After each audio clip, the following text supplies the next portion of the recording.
आता बातमी आहे बुलढाण्यातून।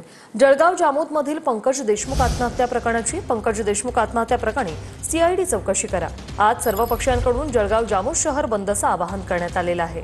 याचा आढावा घेतला आमच्या प्रतिनिधींनी, पाहूया।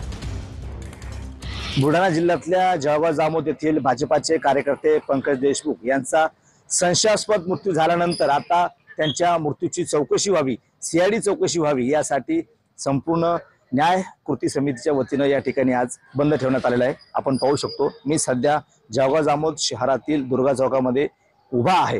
आपण जर पाहिलं तर गेल्या 2 महिन्यापूर्वी भाजपाचे कार्यकर्ते आणि जळगाव जामोदचे आमदार संजय कुटे यांचे जे चालक आहेत पंकज देशमुख यांचा संशयास्पद मृत्यू झाला होता आणि तो मृत्यू नसून त्यांची हत्या झालेली आहे असा आरोप त्यांच्या पत्नीनं म्हणजे सुनीता देशमुख यांनी या ठिकाणी केलेला आहे। व्यापारी लोकांकडून सुद्धा व्यावसायिकांकडून सुद्धा या ठिकाणी या बंदला पाठिंबा दिलेला आहे आणि आज सकाळपासून संपूर्ण जळगाव जामोद शहर बंद ठेवलेलं आहे, कडकडीत बंद पाळण्यात येत आहे।